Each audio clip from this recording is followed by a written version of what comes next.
Karen Cvikovich of the Open Space Preservation Commission, and I'm going to bring this meeting to order.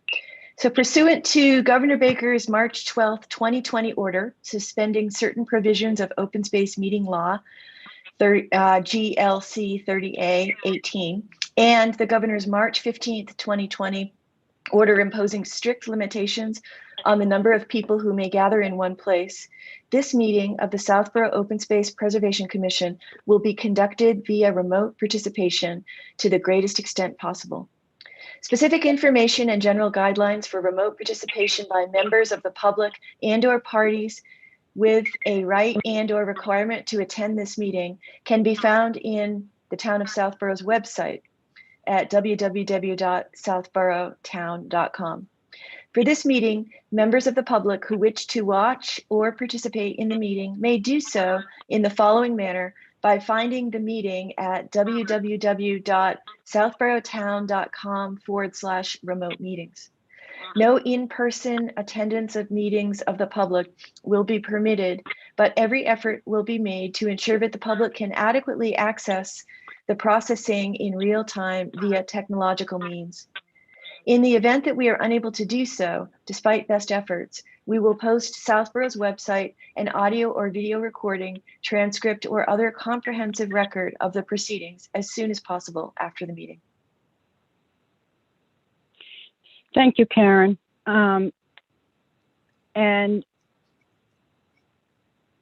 just trying to get to my agenda. Sorry for the wait for everyone. I have technical problems, which I'm addressing by calling in on my phone, but being on the Zoom video so I can see documents, etc. So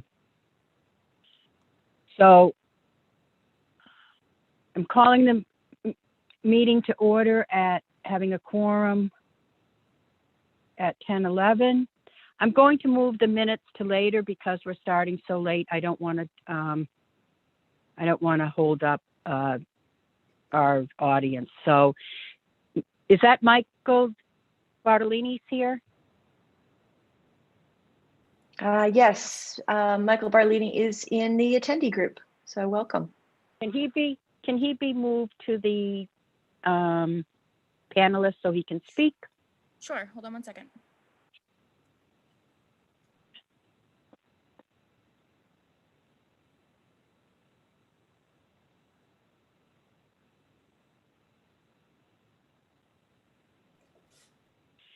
Hey, Michael. How you doing?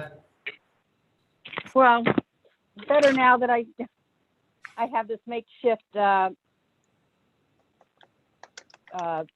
technical problem solved, but it's not perfect. So Oh, it's all right. Zoom's fun for everybody. Fun for everyone. Yeah. Welcome to my party. So, Michael, why don't we introduce ourselves, Sarah? Because we didn't do that at the beginning to say we had a quorum. So why don't my commissioner, Sarah Rossitano, is here. Sarah Rossitano. Hi, Mike. How you doing, Sarah? And Karen. Want to Hi, say hi, Karen. Karen? Hey, Mike. Good to see you. Good to see you. So, Michael, our first agenda is a review of your project on Mount Vickery, and I thought this is really the first time we've had a chance.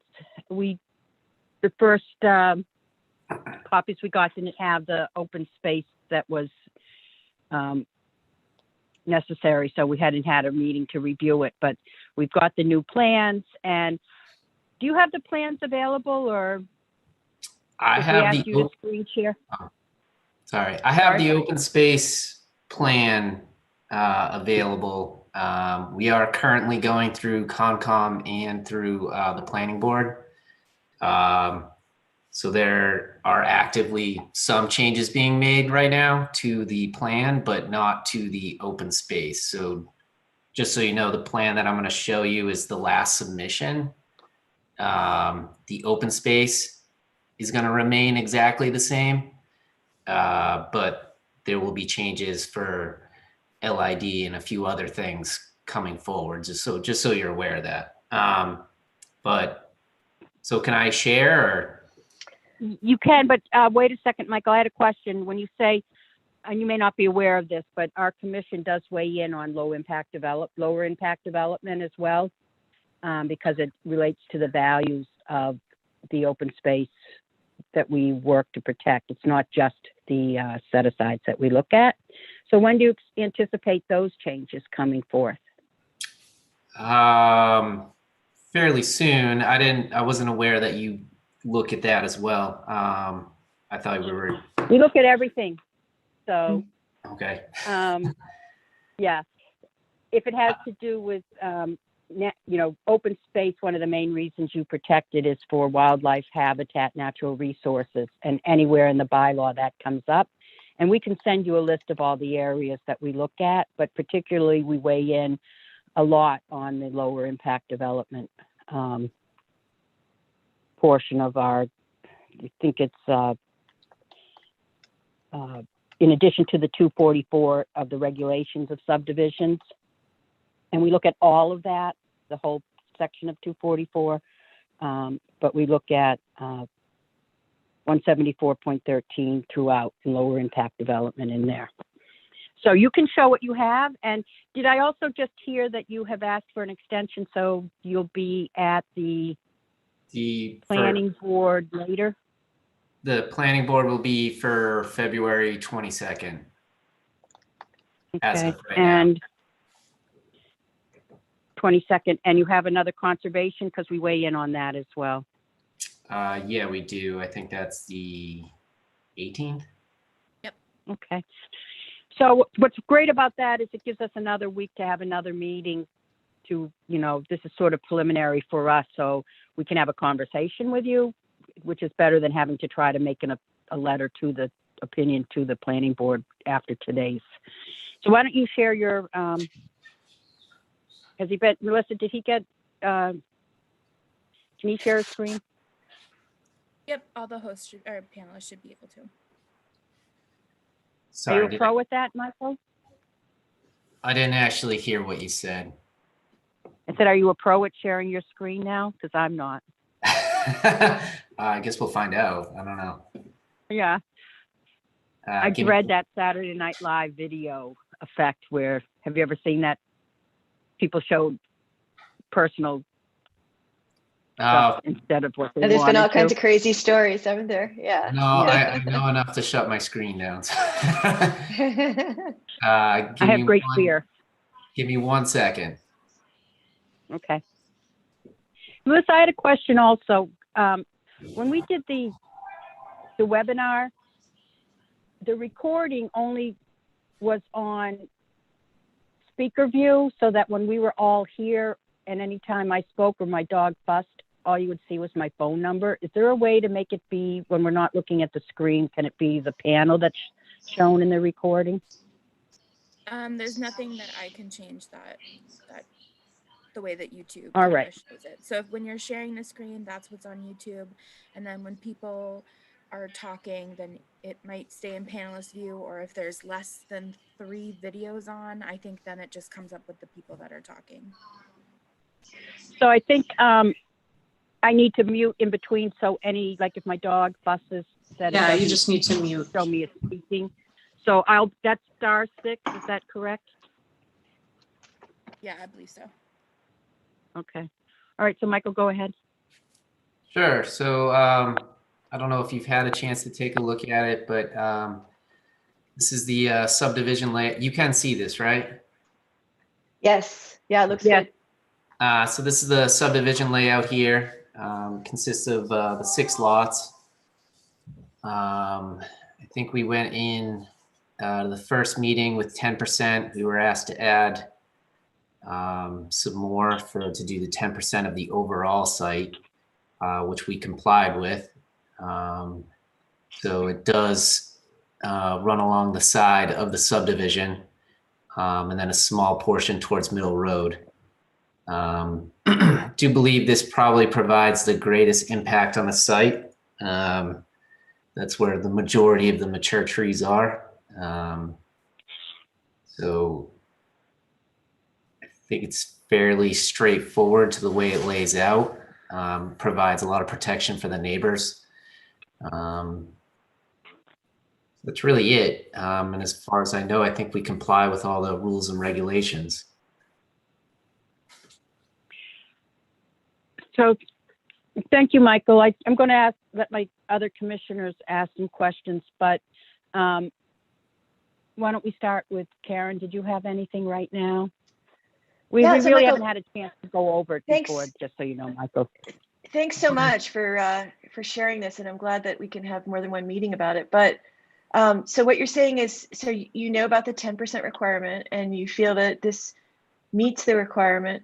The one thing that sometimes is a concern for us is the sort of spirit or goal around the requirement is to try to create open space that's as meaningful as possible. And sometimes when it's a narrow strip, it doesn't really create very meaningful open space.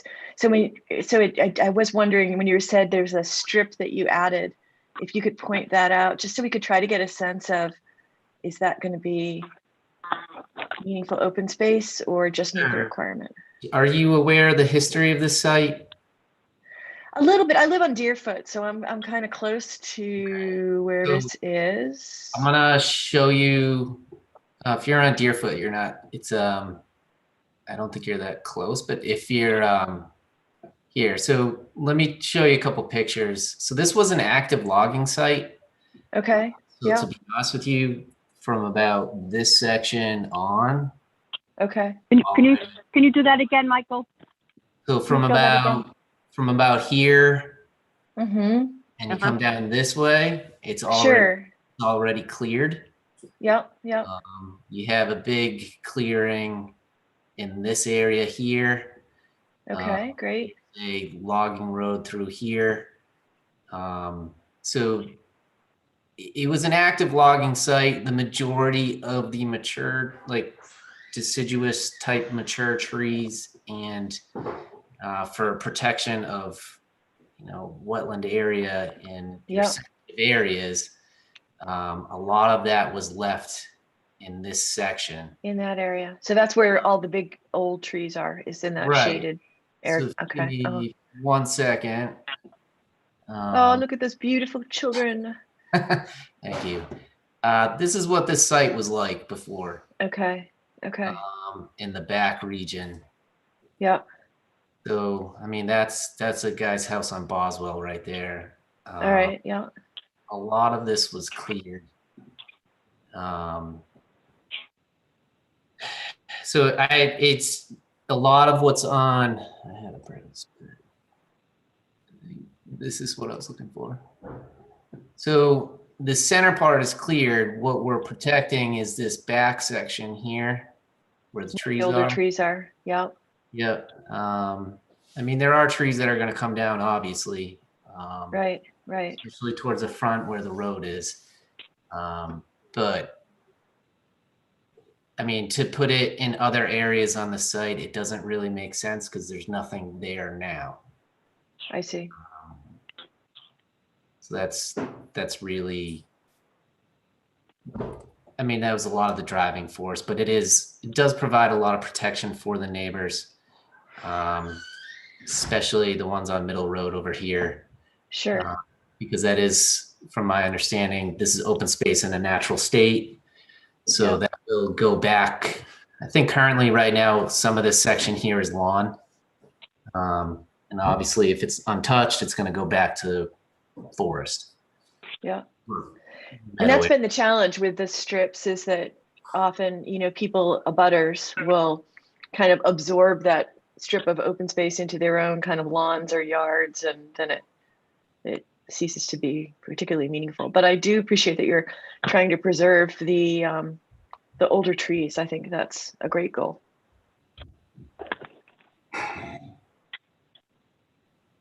Sarah, do you have something right now? I don't know too much about the wetland buffers, but I see that what is the 100-foot wetland buffer that goes through the trees? How does that work? So You the, can build within. yep, so the 100-foot buffer, we're actually in front of Concom with it now. That's what triggers whether or not you have to go see conservation. We are allowed to work within the 100-foot buffer.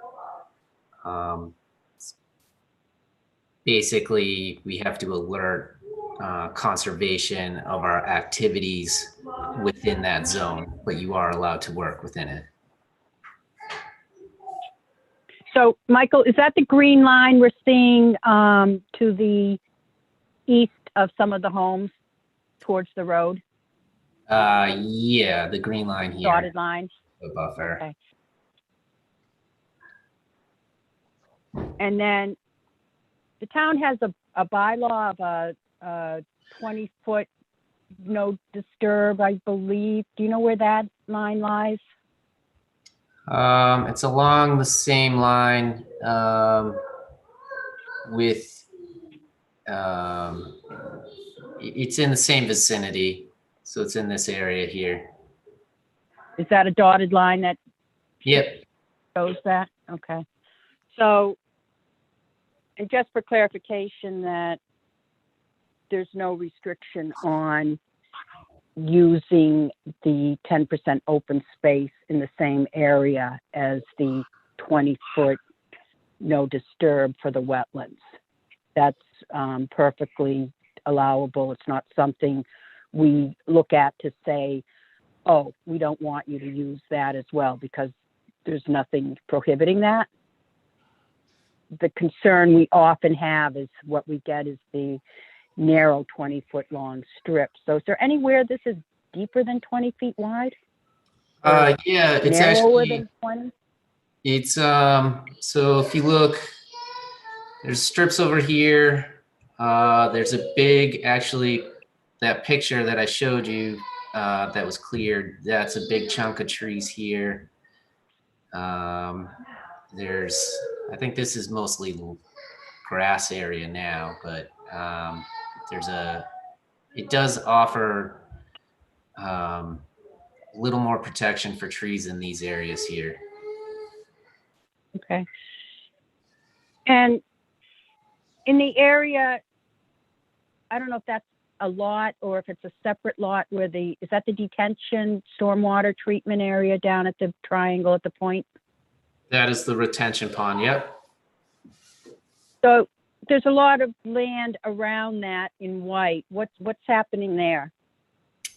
I need the ability to work and then the other to build it. And there is some sloping in there. So That's, go ahead. the open space in that vicinity, and I haven't checked out the grading plans, but you have no proposal to do any soil disturbance in the open space. You don't No. need to grade but you No, have. and I actually will say in the new plan set, that is actually gonna be moving a little further away. Okay.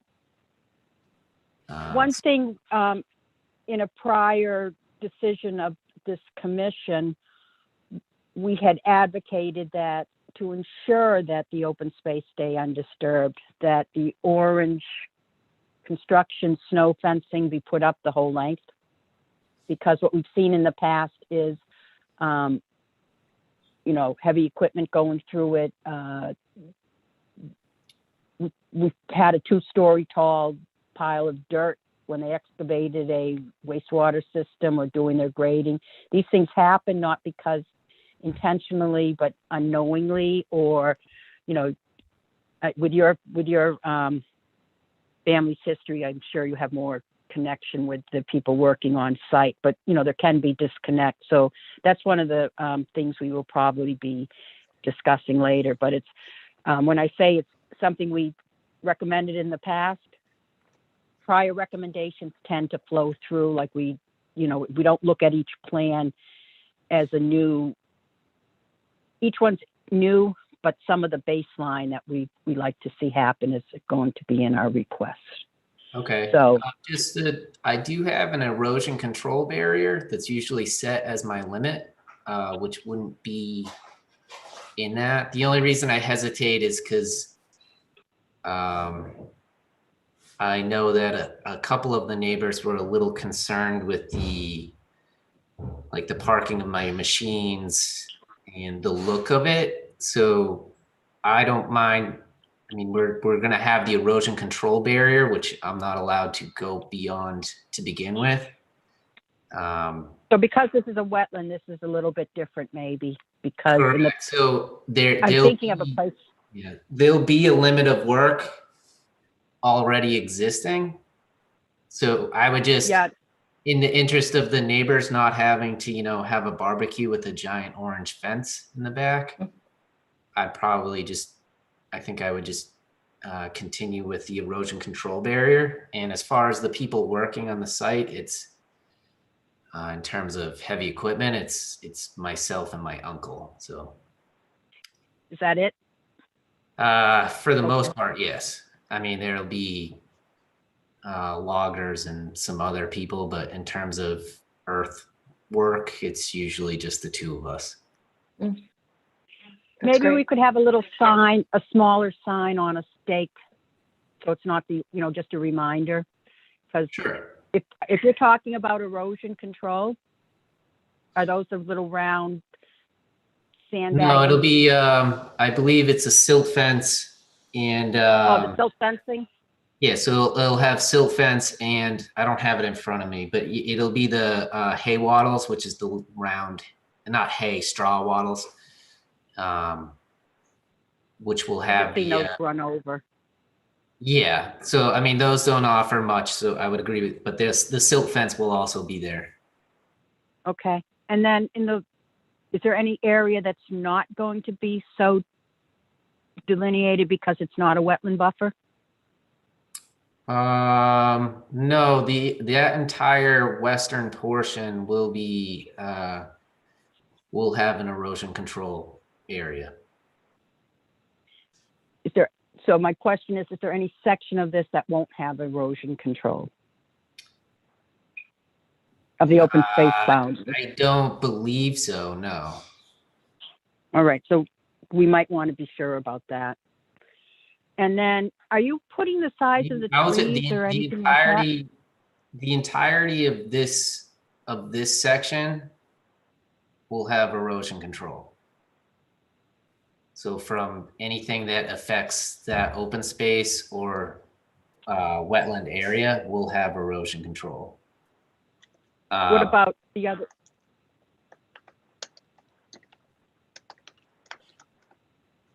What about, is this the lots up by Middle Road won't? Sorry, not Middle Road, Mount Vickery. Mount Vickery, this one lot? No, I don't care about that. It doesn't have open space, right? I mean, I don't mean I no, don't care about it, but can you see my cursor? I see your cursor, yep. Yeah, so from this spot, I mean, this isn't exact, but from this spot all the way to this lot over here on Boswell, there will be erosion control. So there will be Okay. a silt fence with the straw wattles, I All right. believe straw wattles to this area here. So Okay. the entirety of the open space will have that. All right, that's good to know. So my question back to the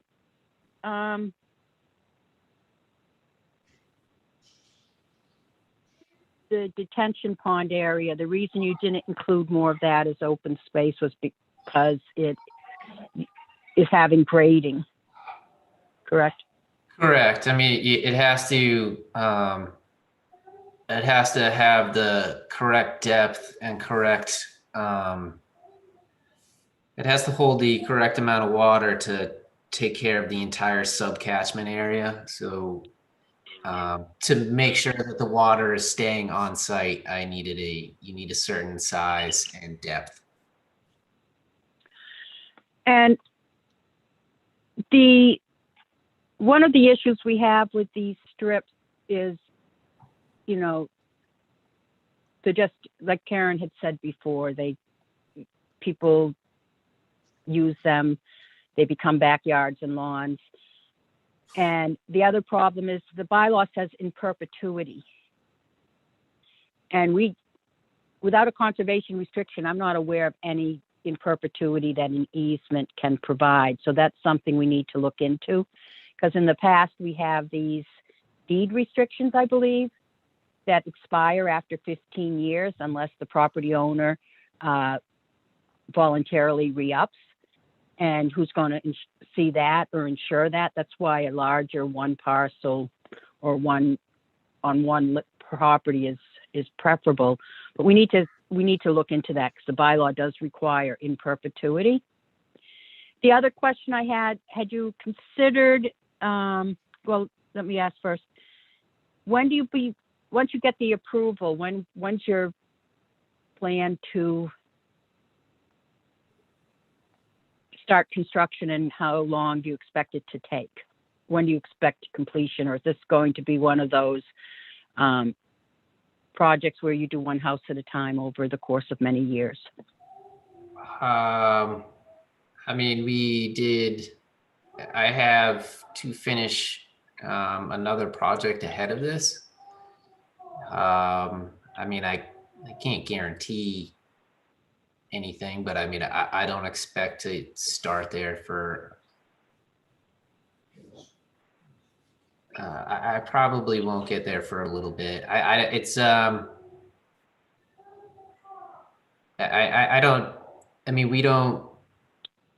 don't run through subdivisions. Obviously, we don't do, 10 houses a year. So, I mean, I would expect it to take, 2 to 3 years to build out. Okay. All right. I was just curious. I don't know how that relates. So far, Sarah or Karen, do you have any questions?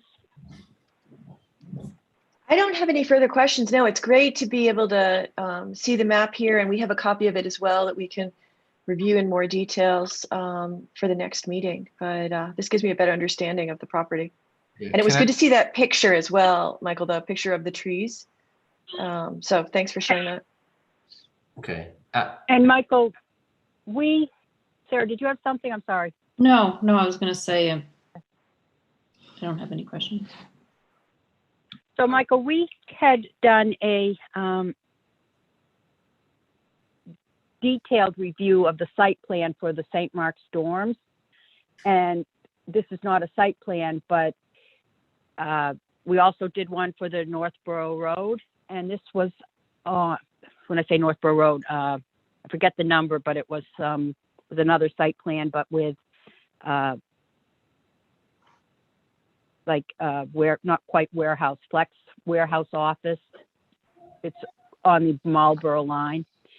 And the decisions, the conditions for the decision of the Northborough Road is similar to what we got in the, we advocated for and was included in the decision for the St. Mark Storms on the lower impact development. And I think I'll share that with you from the planning board.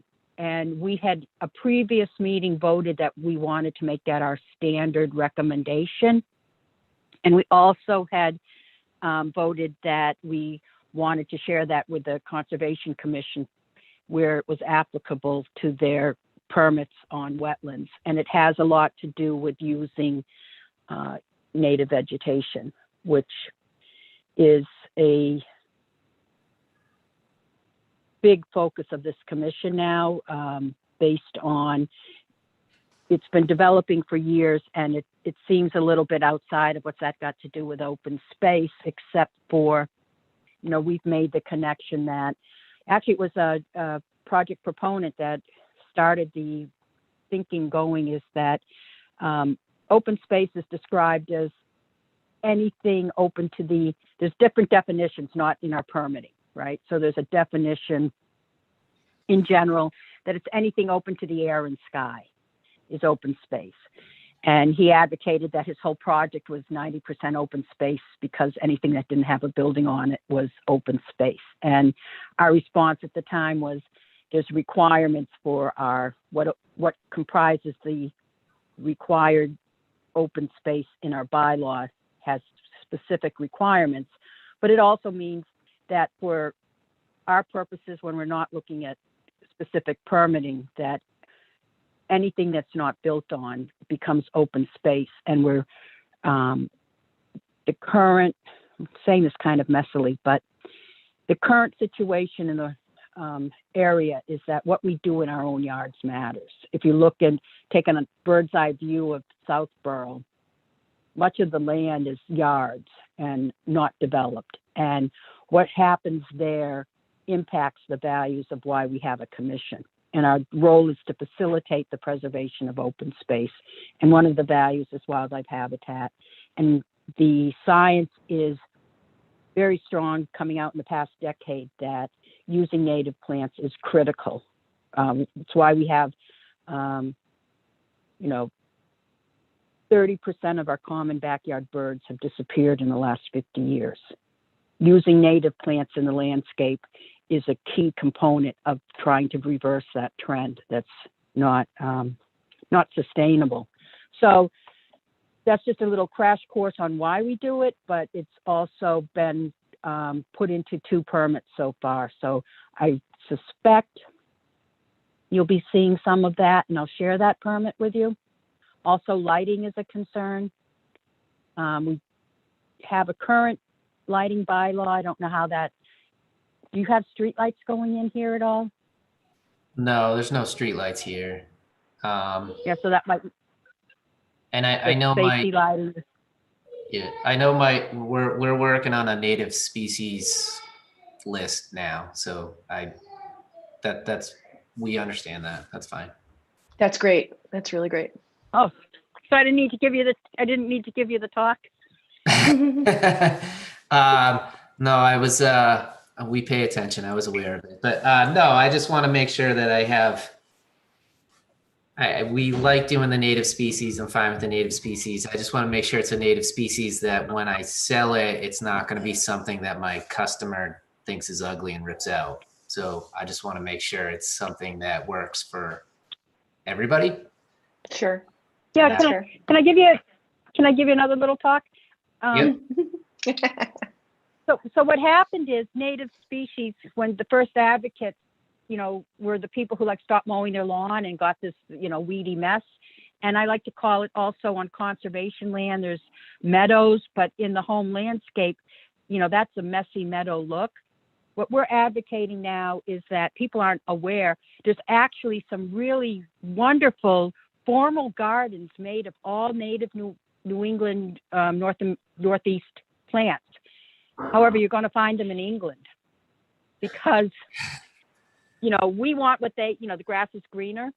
So we're trying to develop that. And there is now and we're aware some of this does look sometimes a little bit different, but you can make a very formal looking garden. And our commission is working on that throughout town, in people's yards, as well as, I don't know, we have a garden coming in at the library that we're going to make it be a demonstration of a more formal look so that people will get used to or know that it doesn't have to be unsightly. And that's a garden, but St. Mark's, their dorms, which is a very formal look, their first thing was they didn't know that they could get natives to meld in, and they ended up going not only native to New England, which is what we recommended.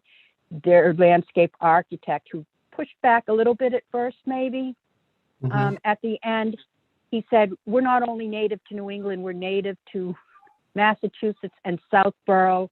And I think his final words was, there was nothing negative about this. So that's over. They ended up with, the formal plantings around a dorm. They're not going for any messy meadow look, I guarantee it. Although they did put in an acre of meadow instead of lawn in one area, but that's not the type of thing we're asking you to do here. And I do believe it's going to become, as things are changing, it's going to become an asset. I know it's not necessarily right now, But we did a workshop, a webinar, because there's a regional group with the 36 communities in Metro West to start doing these types of gardens. And our Open Space Commission, I'm a representative of our commission on that task force. And we did a webinar. I thought we'd get like 30 people. 215 people across the state signed up. So this is not a fad. I think you're going to, if you embrace this, you're going to find it's going to be it will be a benefit that will be a selling point for your projects. And I'm not just like in some little weird cult. I thoroughly believe that it's really, it's happening. It's statewide. It's nationally. People are knocking on our door to learn about pollinators because it's what everyone's talking about. And Southborough has been a little bit ahead of the curve. So you can be part of that wonderful, wonderful reputation we're getting. Okay. That's my second talk. I don't know. I have another one in me, but I think you'll find that you can. Oh, and the other thing we look for, just so you know, is straight species natives, not cultivars. And this is where we usually get the pushback. Cultivars, by definition, aren't native, and they don't help at the same level as straight species. And we can provide you with information on that. But for the most part, no cultivars is what we. It's great you're making a list, Michael. Let us know if we can help or look at the list, or Sure. 'cause I think the more it can be clear, the better. And I'm just echoing what Freddie said, but I really didn't know that much about native plants. I had a whole bunch of daylilies planted in my front yard, next to my stone wall. And when I started planting the native plants, things that I noticed is they came up really strong the second year, and they needed a lot less water. So they were also really pretty practical too, in terms of because they're supposed to be here, they take a lot less care. Yeah, that's true. We have 3 native plant gardens at Breakneck Hill that don't have any water, and they're beautiful flower gardens. But maybe I could send you, or if you wanted, we could get you a copy of the planting plan for St. Mark's, because that is more, and I'm not sure what plantings you need here.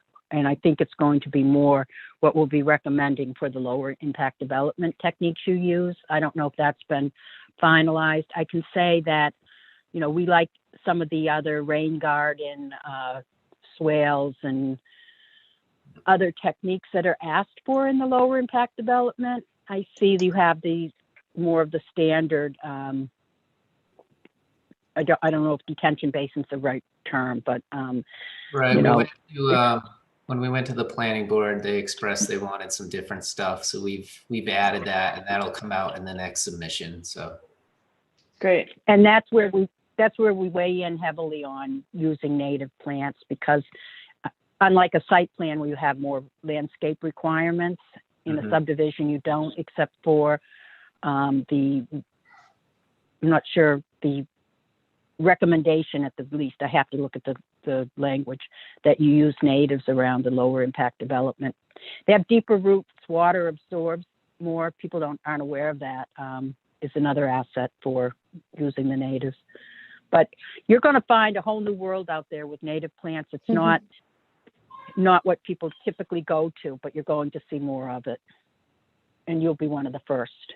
So okay. Is there anything else you want to talk about now? So do you have any questions for us, Michael? I think I'm all set.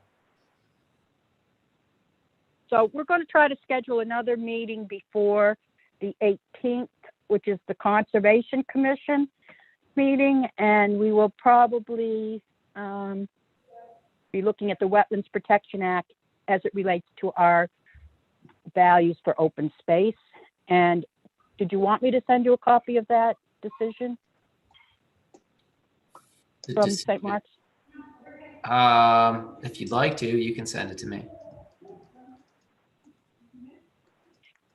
Just to give you a heads up of what we'll be looking for. Sure. Well, I talked about it, so it will be with our minutes, but that might not happen by the 18th. Okay, so, anything else, anyone? I don't think so. No, thanks very much for coming and reviewing this with us. Oh, thanks for having me. Yeah, No, thanks thank for you coming. for coming. Okay, Bye. we'll see you. I'll let you know when we schedule the next meeting if you want to attend, you know. Yeah, definitely. Let me know. Okay, thank you. All right. Have a thank great you. afternoon. Have a good one. Bye. Bye.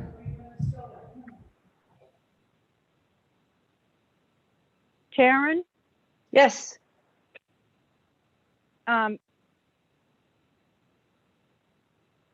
Melissa, you can, I don't want to say demote, but what's the proper term? Oh, there he goes. Yep. Can you share the agenda? Sure. I'm going to ask you to be my sharer because it's just too weird with Yeah, my phone. I'm and- happy to. Yeah.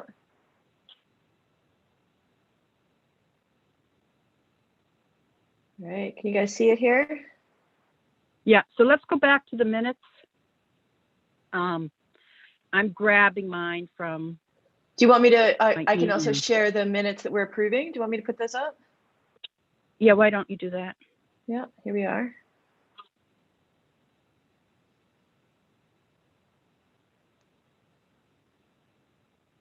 So I should have the date on here. It doesn't feel like it's been. I don't know that this is right. You don't know that what is It right. says December 3rd. Did we have a meeting after December 3rd? I was shocked that we hadn't, but when I looked at it, so let me go into it again just to be absolutely sure. I know we've had some trouble with the illnesses and things like We that. had Yeah, a, we had I a don't like a have- 30-minute meeting. You had one 20, on 30 December minutes. 18th. So the I'm sorry, last I didn't draft hear. minutes that I have were from December. This is the last one that I have, December 3rd. And this Yeah, is I think also we the were minutes gonna- that we were gonna have another meeting, but then we didn't do We it, had, right? we had a half hour and we were gonna go back to the recording for the minutes because I All think right, you because that was were, the one where I was driving or something. Yeah. Mm-hmm, mm-hmm. Yep, there's an agenda posted for December 18th. Okay. And thank you, Melissa. So we need to get those minutes done at our next meeting. Have these But been these minutes approved still need to already? be approved. These December 3rd minutes are still unapproved. Okay. What jumped out at me is that we tabled the EDC town bylaw, and I know my recollection is at our last meeting, we came up with a vote on that. So this must have been the meeting before that. So, okay. Any other changes on this?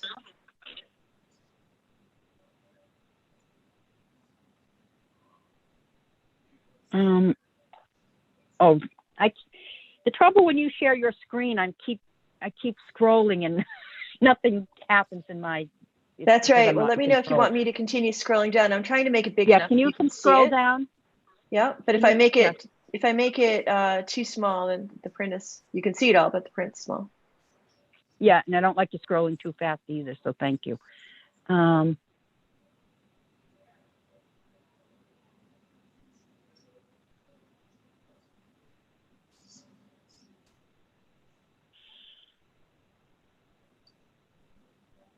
Yeah, it looks good to me. Sarah, do you have anything? no, Great. Is there So a I motion? will make a motion that we approve the minutes of December 3rd no, as amended. Were I they second amended? that. Wait a minute, were they amended? Well, I just added Oh. the date because they didn't have a date on them. Oh, okay. As amended. Is there a second? A second. Sarah Satano. So that's, thank you. Great. All I in have favor, added them Karen? to our saved minutes folder.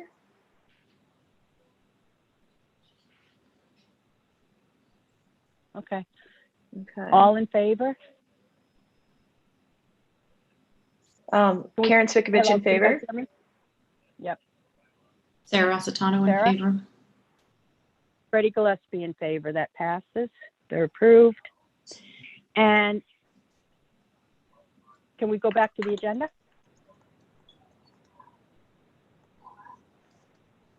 We have it here. I'm seeing minutes. Is that, Yep, this is the, well, the agenda is the minutes because I'm taking notes as, but this is our agenda.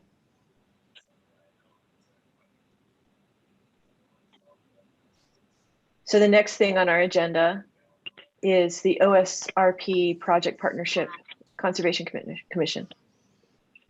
okay, we discussed this at our last meeting, or, but we haven't followed through. And I was just seeing, I had a long time ago sent the plan to recreation. So where we stand with this is that we want to bring it in front of the selectmen.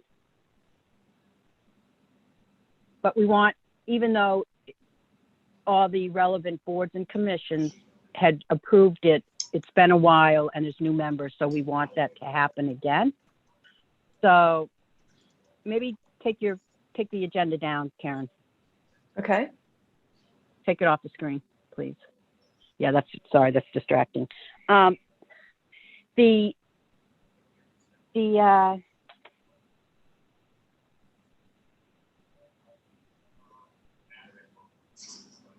need someone if someone's willing to be the lead on that. What it means is contacting the town planner, conservation agent, and Tim, what's he, the head of recreation, to make sure that it gets in front of and the planning board, to make sure it gets in front of their boards on their agenda to review and okay it, or if they feel it, you know. So this is a process when properties come out of Chapter 61, reduced taxes for leaving it in an open space, that the town has right of first refusal, and you have a certain short time period to decide if you want to exercise that right and go to town meeting to vote on it. This creates a process. We spent a long time. It's based on DCR's plan, and we adopted it for Southborough because we don't have a mayor. So we put the committees and commissions in that we have that we think are relevant. So we want their approval, that they've reviewed it and support it before we go to the selectmen. It's just a checking the box because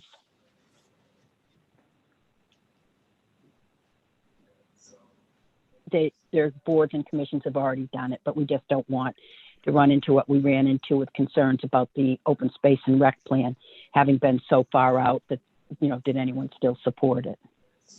That makes sense. So, do any of my other commissioners able to just do that? I don't think it's a heavy lift. I can take care of that. That would be awesome, Sarah, because I've got these deadlines for the master plan and I'm supposed to draft our section of it. So I'm a little strapped for time in the next month with that. Thank you, Sarah. And I'll send you some information on what we, you know, make sure you have the plan to submit and all of that, okay? Mhm. And then the next item on the agenda is, do you want to just say it, Karen? Native Plant Pollinator Garden Initiative, the seed workshop recap and next steps. The permit recommendation for the Conservation Commission and the Wildlife Habitat Certification. Just one at a time.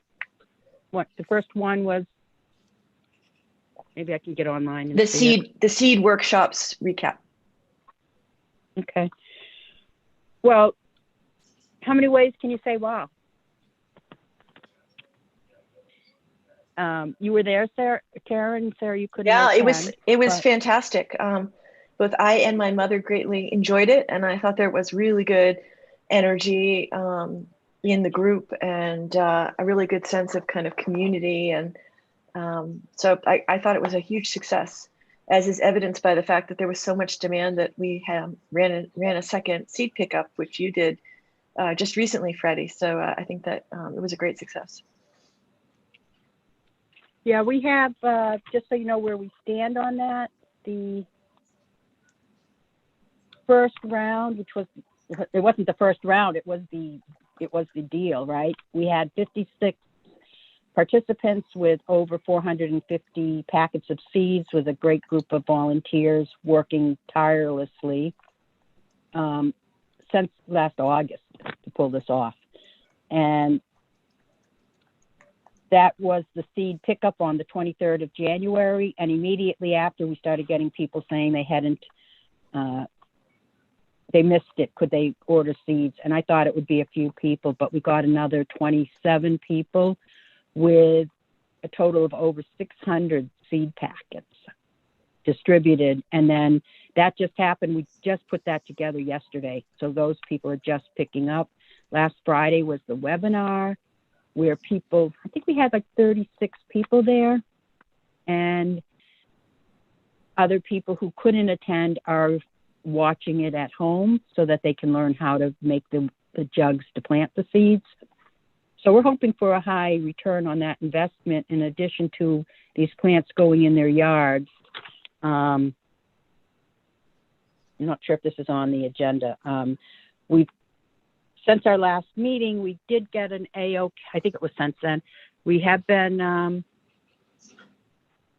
the board of the South Broken Land Foundation voted to put in a pollination preservation garden at the Beals Preserve. And we're, their partner in that, and we're going to be working to help get volunteers.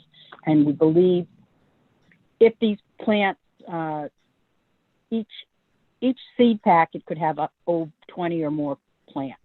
And if they all germinate, well, first, if everyone plants them, if they all germinate, if they all make it to plants, that's a lot of plants. And we're hoping to get some gifted back to help build that garden, plant that garden. So that's pretty exciting. Last year, after last year's summer's workshop at the Ecology Research Garden at Breakneck Hill, I had 2 people come down. We got maybe a couple hundred of donated seedlings from last year's, and we weren't even expecting it. And that was nowhere near as large as this. So now our next steps are for the commission to, try to work to make sure that people actually plant them. One of the limiting factors we're hearing is not having jugs. So we're trying to work to get people jugs that don't have jugs. The milk jugs are, we don't want people going out and buying water. The goal is to reuse, right? This is a recycling also project. So that's right now. And then also once they start to grow, what do? How do you plant them? And I'm thinking we'll have another webinar on that, as well as maybe some mini videos on, that we can post on our website. And our website page, I don't know if there's a way to track how many hits it gets, but it's much from being, we posted all of the registrations and the directions and the link to the video. I'm sure we're getting a lot more interest in that folder. So we can start looking at, and we've talked about it in the past, being more proactive there. Oh, and Sarah, And that's the town page? Yeah, the town page. And it's not like a real exciting, like dynamic website, but, having information there that people can go to and use, I think it's a great, once people get used to going there and looking, certainly that folder's getting used. Melissa, do you know if you can tell how many people hit your page or your folder? Just from the town's website? No. No, okay. But we do know how many people are watching the video. There's a video count. So that's sort of how I'm gauging.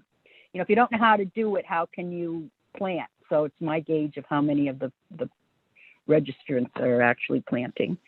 So the next item was the permit recommendation to Conservation Commission. That was on our agenda before and we voted to do it. I didn't get around to writing it up, and it's pertinent now because it's what we'll be reviewing with the project in front of us from the Bartolini Builders. So I think that's there just as a reminder.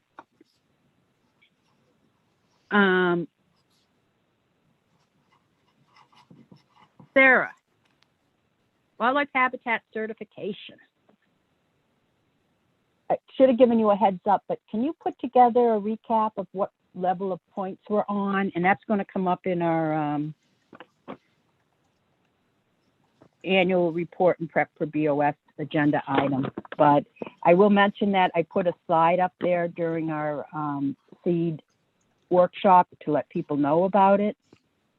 And that's another project we're coordinating with the Conservation Commission and the South Open Land Foundation. Did you have anything you wanted to say about it right now? No, but I'm wondering how we can tie in the stuff that you want to put on the our town web page, and also posting on the certification page website, because it's not a open space Facebook page, but it kind of it goes for both. So we can start utilizing that Facebook page to post things like the videos and instructions. So I'm wondering how Right. we can use both of them and what is allowed and how we can use it Okay, so to help us. for A little more user friendly than the links on the open space town page. People will be able to find it easier with sharing on Facebook too. The way I understand it is, you know, the trouble with Facebook is you have to be really careful you don't do anything deliberate that's deliberation or something we haven't decided ahead of time that then influences our decision making, because that's but where we've already decided to do, if it's reporting or providing information of what's been done and not saying, oh, let's do this in the future, I think it's fine. So we have to also be aware of residents that don't use Facebook being able to get the information. That's where the website comes in handy. So I think we can post stuff to the website and to the Facebook group. And the Facebook group is also with, we haven't gone live on that. Is that the next step we should do? Yes. Okay. I mean, anything that we can it post- is live. It's just not been shared. Nothing's been posted. So maybe that's our next step will be to create content for the wildlife certification for our website that can also then get posted on the and we needed the press release and go out with that and then connect with, I think you're the liaison for you. Once we have that, then you would connect with, I think it's Jeff Pete from Conservation, if he still remembers this long ago, and Deb Costine from the South Open Land Foundation. That's So right. I think that yeah. I think it fits in perfectly with this whole seed workshop because it's, you know, certainly it's all part of the same, right? Right. Mhm. I was also hoping people would take videos of their yards that have done the certification, walking around and saying what they did that was correct, that we could, Sarah, is your yard certified? Yes. Mine They could is walk as well. around. Mhm. So you could both walk around your yards and take little videos saying this meets this qualification, showing people like it's not this big deal. It's like, this is how I met this requirement, and this made me think about doing this differently. I think that would be a great spring event. Yeah, and I plan on adding a big section in the spring, and I could probably document going from nothing to, what I do. That's great. That's Hopefully. exciting. If we can get, Yeah. Pictures. So the next item on the agenda is, just back to the wildlife habitat certification. Earth Day is in April. That's when we had our original big kickoff planned. What was it called? Planet Palooza, a week-long celebration of the 50th anniversary of Earth Day, something like that. We didn't do it last year. This year, I don't think it will be more in person than it was last year, but I think we can better plan activities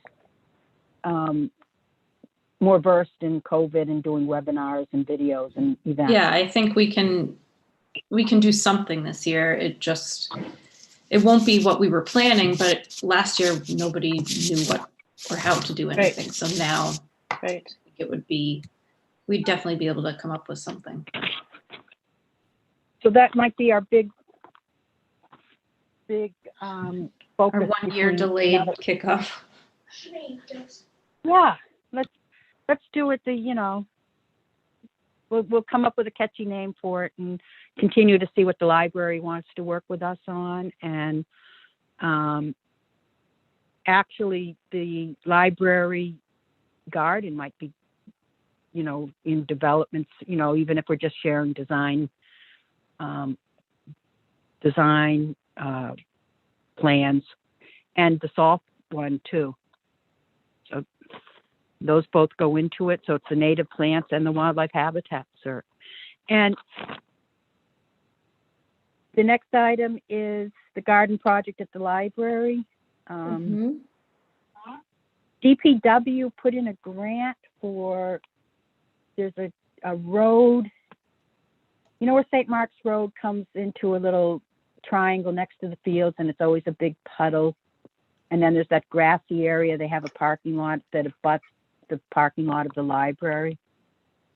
Karen wants to close off the end of the St. Mark's Road and make a road from 85 over to the St. Mark's Road adjacent to the library parking lot. I don't know if you can visualize that, but it would cut off that whole triangle because the intersection's not great and the drainage is horrible. And then that would leave that whole triangle area for parking for St. Mark's, as well as she wanted to put a pocket park in, and she recommended having an addition to what we're doing at the library, a native plant garden there. So the fact that other people are bringing that to us, I wrote it was a 1 week turnaround. We didn't have a meeting, so I wrote a support letter for the idea based on what we've already voted in the past. Now that we've discussed it, I'll share it with you. I don't know where that stands. It was a shot in the dark. Is that what they call it? But we hope, they get the grant, and if they don't, we didn't lose anything. And we're moving forward now with the library. Gave us part of the funding from their grant they got, and we'll be putting in, and we'll be looking for volunteers again to help install this garden, as we've discussed in the past. And I think it has to be done by the September, so that means getting the garden put in, and right now I'm working on picking the plants. Maybe we should just have a consensus here, because I assume we discussed it in the past, but just like the seed workshop, we're using all the plants from Dr. Jagir's list for at-risk pollinators. Is Is that something we already agreed on, or do I? we need to Yes, agree yeah. on that? I think we did, but I'm making a note about it Okay. in the minutes. So by consensus, we There's no believe. there's no downside to that. Yeah, there's absolutely no downside, but if I'm saying that's what we're doing, I wanted to be sure that we agreed Yeah. to that. And I know we all do, but did we ever say it? So here we're saying it, and if we said it before, it doesn't hurt to say it again. All right, so that will be ongoing. And the other one is the pollinator habitat at Salt. Oh, I wanted to share a name if we want to adopt this. The work I do with the Native Pollinator Task Force for the Metro West Conservation Alliance, I came up with a name that, we don't want to call them pollinator gardens. We want to call them pollination preservation. And it's different because looking at Dr. Jagir's work, it's not just about the insects or the animals. It's about the relationship with the plants. And that's what pollination is.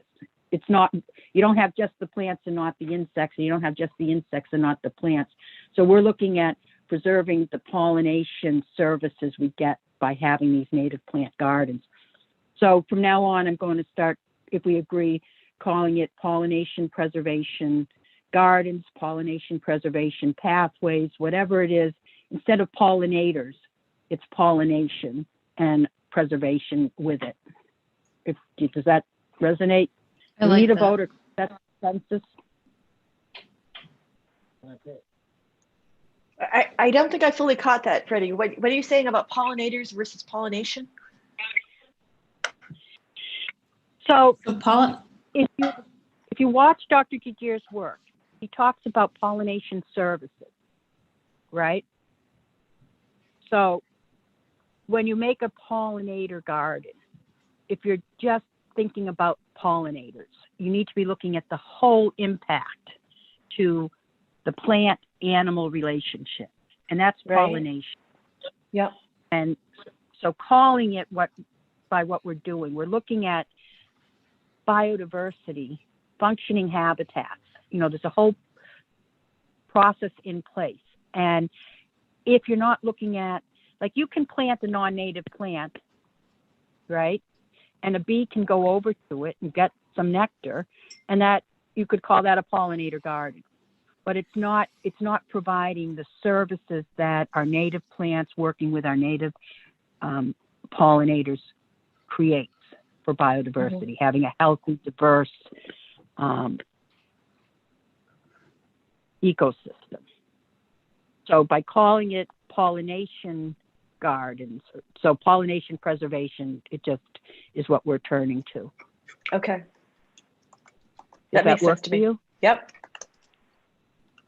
And I teased it out. Actually, I think when I told Dr. Jagir, I think he's going to start calling them that now too. So you'll be hearing my term around, I think.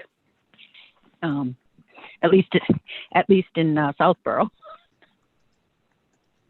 No, regionally, I think. So, okay. Next item is SALT. So again, we're the partners with the Southborough Open Land Foundation. So we will be helping to organize volunteers like what we do at Breakneck Hill a little bit, but more intense because we're taking the lead on the whole project. Their land, our project to find and develop the volunteers and get the plants. And where is this? If you're on Main Street at the end of Chestnut Hill Road, across the street there's a lane that goes down to a bridge that goes over into the what we call the Beals Preserve. Mm-hmm. There's a 3.5 acre meadow next to that. To the right of the If you're bridge facing and the stuff? yeah. Mhm. So in there, and they're looking to have maybe a little trail from up by the road on Main Street to cut across the field. And there's a opening in the stone wall in that lane near the bridge. So Mhm. somewhere along there, so that if they have been looking to have a small little parking area put in, because they have no parking off street. So that would be, people would be walking from, if they park, walking from their cars down to the bridge, and along there will be this habitat. And maybe in the future, the whole meadow, who knows? That's awesome. Why not? But we're starting out with, looking at doing this garden, and we're hoping to get a lot of these plants that we just did the seed workshop on donated back. So a bit different. The library garden is going to be way more formal, and this will be more in line with some of the things we've seen at Breakneck Hill, but just using Dr. Jagir's plants and trying to also make it a little bit formal looking, so people don't think only messy meadows are the way to what you get if you have, we're trying to showcase other looks. But when you're on conservation land, it's a little bit, it's a little bit different than in a more developed area such as the library, which is The library would be wider. more like a house, yard, Yes, residence, Yes. and yeah. trying to start think that's changing great. people's opinions. So, okay, next agenda item. The annual report. Annual report and prep for BOS meeting. We had been asked to go in front of the Board of Selectmen a while ago. We were so busy with the seed workshop, and I had some other things going on. I think we had some, family issues within our commissioners. I said, could we put it off? Not put it off, but could we have a different date? And I'm hoping we're still in the thick of this seed workshop. And so I'm hoping maybe at the beginning of March. So I did Tail put end of together the- that I'll just share this here. So we have a little bit of a start. This that I sent you guys. This is what you're talking about, right? For the annual report? Us having Yeah, to. so the annual report will feed what we're talking to the selectmen. I want to have it ready to hand out. Yeah. So we want to finalize this and then also talk about ongoing. And we have to Right. be careful about timing, because the timing is, I think this is, nobody ever told me. I took it as a calendar year, not our fiscal year. Mm. So it would be what we did last year that ended December 31st. Yeah, I think the last 3 years our annual reports have been based on calendar year, but we could certainly, the analysis I did was based on the 2020 calendar year. Good. I don't see any reason not to do that. Yeah. But basically what I did with this is kind of similar to what I did a couple of years before. Is I read through all the minutes. And so here we have all the dates. And then I tried to pull out quotes from the minutes that relate to these 3 areas that we've highlighted in our annual report the last couple of years. And then I just color coded it. So the hope would be when we decide the format of the annual report, probably using last year's as a template, that we can decide the level of detail that we want, because some of these quotes are too detailed. Yeah. And also think through again whether these 3 bullet points for topics are still the most important ones, and if there's any new ones or if they want to be reworded in any way. So, but yeah. we did also have, I didn't pull this out as a main topic to highlight, but we had the protecting of open space, but then we also had education and promotion of open space.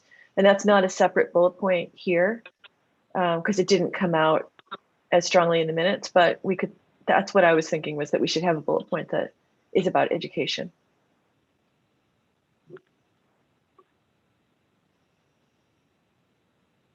Yeah, except for this last year. That should be on our goals. But if you think of 2020, a lot of our education a lot of our education had been done at Heritage Day, other events like that, plus Right. library events, and it all just Right. got canceled. Yeah. So I don't know that this year is the year that we have a lot of that. No, we didn't have a lot. But we definitely actually- didn't. We actually did some, even so, we did education outside. Yeah. Let's take a look at that. And Yeah. is it a I'll add separate that as a bullet point? possible. The question is, in each of these areas, we did education, but maybe it does deserve its own bullet point. Yeah, I wasn't sure. So that would be.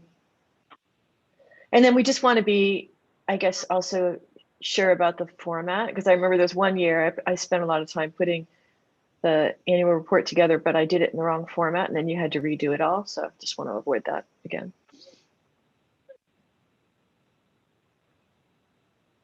Yeah, I'm not ringing a bell, but yeah, we'll make sure of that. All right, so we all need to look at this, and then, maybe at our next meeting, we can kind of finalize it for Karen. I have to be honest, with all the work and the seed workshop, I haven't had a chance to go over this. Sure. Okay. Do you want me to resend this to you guys? Because it was a while ago that I sent this, so it may be buried in your inbox. Yeah, I think that'd be great.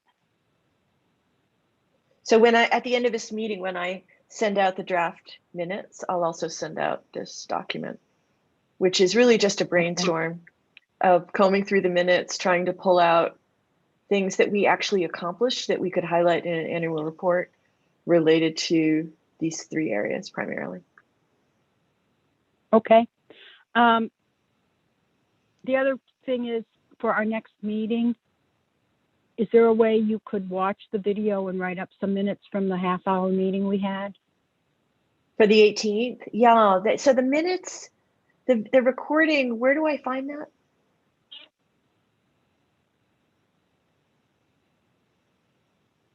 Do you know where? Yeah, I don't know how to find it. I don't know that we have a either. YouTube channel. But if you could let me know where to find it or send me a copy of it along with the Word version of the agenda, because I don't think I have that either. I can send you the Word version of the agenda. Then I can use somebody that else needs to help you with to that. create the minutes for the 18th. Yep. I need someone to help find. Would the video, Melissa know? 'cause they're all. I don't have the Word doc of it, but you can just go to the OSPC town page and you can click on the agendas and minutes that are on the right side. Actually, it's not the Word doc. It seems that we're missing, Melissa. It's how do we get to the recording? Oh, you can just go on YouTube. There's Southborough remote meetings. You just have to pilfer through the meetings and go to that date. Yeah, it's not easy. I've looked for ones in the past. All right, let me see. And Let me try sometimes it. you can't even see the dates. But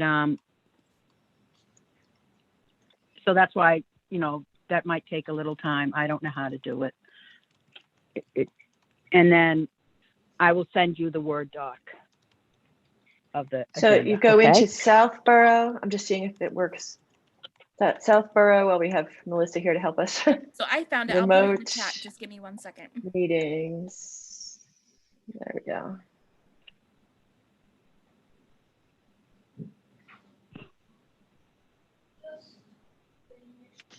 Melissa, did you say you found it? Yep, I just put it in the Karen, chat, the see link that? to it. Karen, you see that? Let's see. Oh, super. Okay. So you all set with it?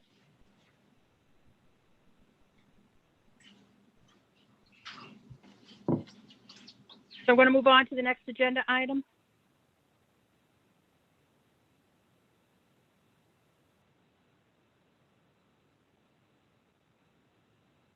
So for the Yep. Board of Selectmen's meeting, what I want to do is take some high points of what we're working on now and, what we're looking forward to working on, which would be a focus on the native pollinator, native plant initiative with all of the things there, right? I mean, that's sort of the wildlife habitat certification. So having some documentation from you, Sarah, on our points and what we're left to do in the collaboration. And some of this information could be used to help with our kickoff as well. You know, if you're making documents up, make it up once so you can use it. And a little focus on why we're doing what we're doing. Sorry.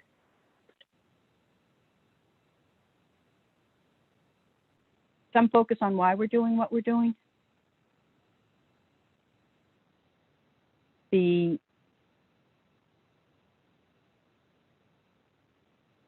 Doug Talamy's work and the native, you know, and the wildlife habitat. Seed workshop, the Beecology, all the native plant gardens we're creating and what we're looking at when we review permitting. Does that make sense? I can't hear you, Karen or Sarah. I feel like you're having a conversation. No, that makes sense. That makes sense. Sorry, I was just trying to copy and paste the YouTube video and it started playing, so that's why I put myself on mute. Okay.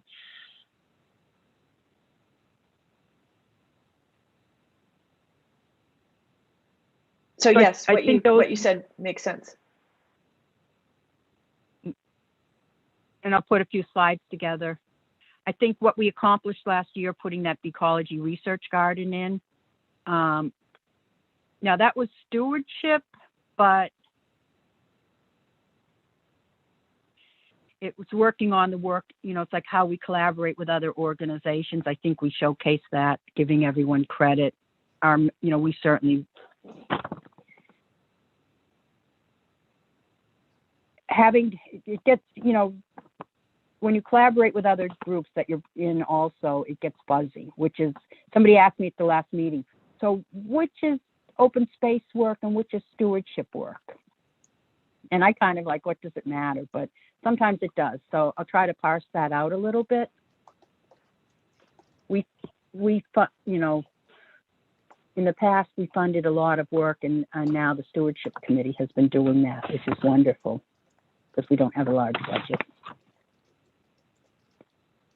All right.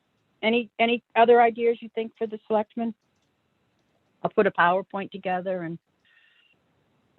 In some ways, what we're working on in terms of the annual report is, I think, a great way for us to even think about the selectmen meeting, because it's the same goal, which is to sort of summarize our key accomplishments. Well, yes. What I hope, we will have the annual report to hand them. This is what we did last year, and this is what we're working on this year. I think that's what they want to know, what we're looking forward to, especially when it's budgeting time. Mm-hmm. And they don't say, you know,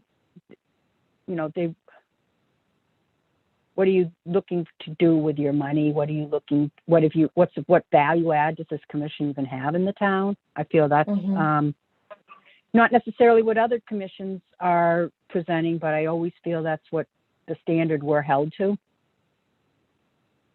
for whatever reason. Although, you know, things change.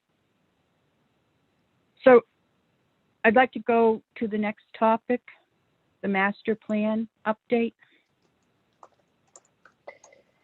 Karen? Yes, so we are now at the stage of the master plan where all of our goals and recommendations for each of the areas has been brought to the various various commissions and groups. So, for example, the open space and green initiatives that I sent both of you, that same process has been happening, like with rec and with housing and the others. So, the hope is that it's now all in line with other documents like the open space and rec plan that have been created throughout the town. And there also was really a goal overall with this new master plan to make the goals as tangible as possible and to have clear accountability, just because there was a feeling that the 2008 plan, there was less accountability than people would have liked. And there were so many goals, it was hard to keep track of them. So where we sit right now is I've been asked to take the open space and green initiative section of the master plan and create a draft of it in the same template that was used in the 2008 master plan. So I have a Word version of the 2008 master plan, and I'm kind of copying and pasting the new goals into the old template. But there was a whole section in the 2008 master plan that had a lot of statistical information about open space in Southborough. For example, how much exactly open space is there and how much of previously protected land has now been developed. And I have no idea where to start collecting that kind of stuff. And it seems like last time in 2008, that was all done by the consultants. But there's been a reduction in budget, and so I'm not sure we're going to be able to leverage consultants for that. So we have a meeting coming up next week, next Wednesday night. So I'm going to be showing them what I've done so far. So what I've done so far is to copy and paste the new goals in. There's little blurbs for each of the commissions and groups that are involved in open space and green initiatives. And so there was one for the Open Space Preservation Commission that is of course dated. So I updated that based on our last annual meeting. And there is no blurb for the Trails Committee because that didn't exist in 2008. So I reached out to Kat to try to write one of those. So that's kind of where things stand right now. So that's the summary of where it stands right now. But this is also the time that if we have any feedback on the draft goals in that document that was sent, which I can resend when I send the annual meeting, now's the time. Because I would say hopefully within the next month or so, we're going to finalize the plan. So that's the update. Thank you. I just realized that my phone wasn't on mute, and if I breathe, it turns to my phone is on, like speaker view. Mm. Or when I move my phone because I'm holding it. Yeah, I don't think there was a problem. I think it was okay. There will be a problem in watching the review of the recording. Oh, Things you learn. All right. So what I think our process is, Karen, send that out. We can each look at it. And yeah. then, So when I send this email that has the minutes and the draft of the annual meeting or the annual report, I'll also resend that open space and green initiatives goals sheet. And you'll see there's a couple places that is in red and there's a few comments, like it's not finalized yet.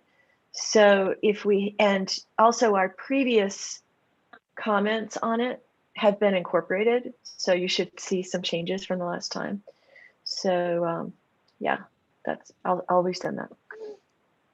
okay. So what we'll do is we'll look at it and have definite, like almost final comments for our next meeting. Okay? That would be great. And yeah. that's all after. What was your meeting date again? I'm sorry? When's the master plan meeting? Well, the next meeting is this coming Wednesday night. So you don't have to have your comments to me by then. But what's going to happen at that meeting is everybody like me that's been assigned a chapter to draft is going to give an update on where they are right now. So so that's because we can't send our comments to you. So we have to send them as a commission. So we won't have it for your meeting then, but we'll have it for your following meeting. That's right. And that would be perfectly fine. Yeah, that's okay. Okay. That's okay, because the Rec Commission, who was previously very uninvolved, as you know that they were with the Open Space and Rec Plan, are now quite involved, and they've kind of renewed their commitment to the master plan. So they are also in the final revision of anything related to rec. So we're not too late to put in changes, but we're coming, thankfully, to the final stages, because it's been, we're going on year 2 right now. It's been a really long and arduous effort. Okay. See, just happened again. My phone, for no reason, is the speaker view. All right. So we have a plan for that.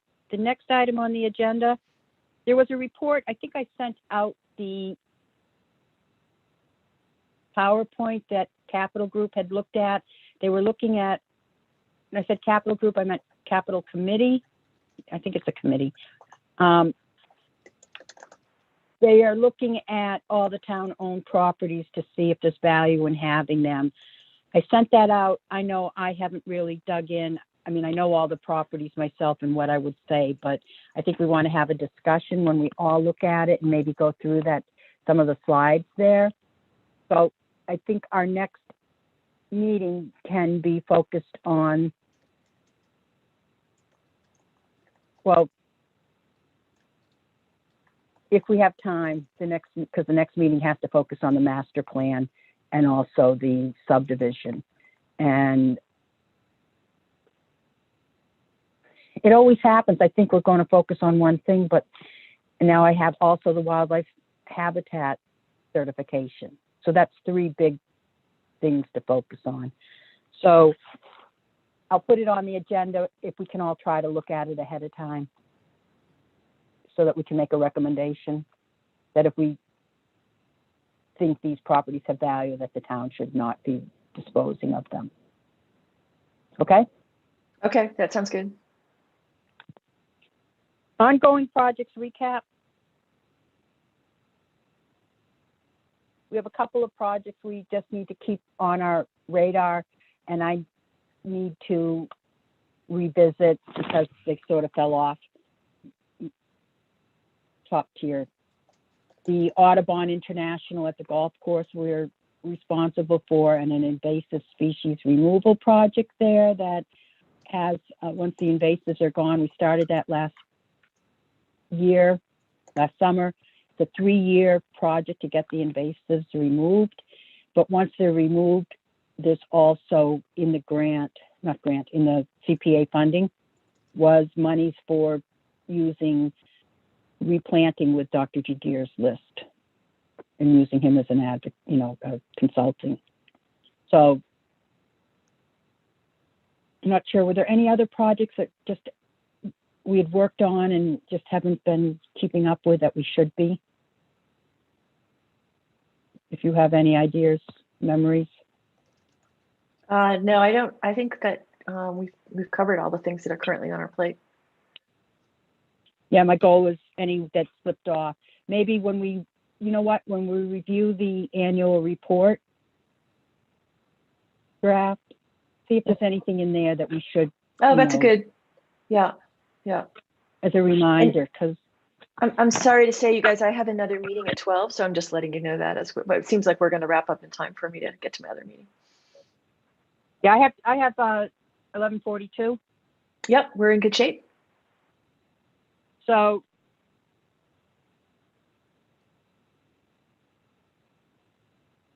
goal would be just to see if, I'll say this commission does so much work and we have so many ongoing projects in addition to just what we could do, which is, review subdivision plans. Given that we're so proactive, it's easy to start something and then not quite keep it on the front burner. And I just want to make sure we haven't, lost anything that we know is important, but we haven't been getting to. So your eyes, when you look at the annual report, will be helpful for our next meeting if there's anything out there. I can't think of anything, but when you have that nagging thought, like, what am I forgetting? Mm-hmm. All right. Anything else that on any of the projects we've talked about today? Any input?